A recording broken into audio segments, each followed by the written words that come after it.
যদি হঠাৎ বুক ধড়ফড় করে, শ্বাস নিতে কষ্ট হয়, এই ভিডিওটা স্কিপ করবেন না।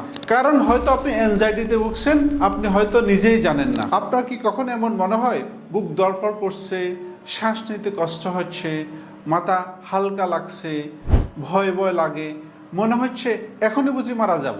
অনেকেই ভাবেন এটা হার্ট অ্যাটাক। আসলে এটা হার্ট অ্যাটাক না, এটা হচ্ছে অ্যাংজাইটি ডিসঅর্ডার। আমি ডাক্তার ইমাম হোসেন বলছি। অ্যাংজাইটি মানে দুর্বল না, অ্যাংজাইটি মানে হার্ট অ্যাটাক না। অ্যাংজাইটি হলো ব্রেনের অতিরিক্ত ভয়ের অ্যালার্ম অন হয়ে যাওয়া। অ্যাংজাইটি রিলিভ হওয়ার জন্য আমি আপনাদেরকে আজকে অসাধারণ একটা টিপস শেয়ার করছি। সেটা হচ্ছে আপনি 5 সেকেন্ড ধরে চোখ বন্ধ রাখুন এবং লম্বা লম্বা 5 সেকেন্ড ধরে নিঃশ্বাসটা নিতে থাকেন। তারপর হচ্ছে আবার 5 সেকেন্ড ধরে আস্তে আস্তে আস্তে সেটা ছাড়তে থাকুন।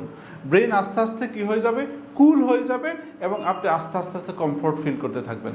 এটা প্রতিদিন 5 বার করে করুন। এটা মেডিকেল প্রুভড। মনে রাখবেন, অ্যাংজাইটি সারা জীবনের শাস্তি না, আপনি নিয়মিত প্র্যাকটিসের মাধ্যমে কিন্তু এটাকে কন্ট্রোল করতে পারবেন। কি কি প্র্যাকটিস করবেন? নিয়মিত হাঁটা, নিয়মিত খাওয়া দাওয়া, নিয়মিত ঘুম।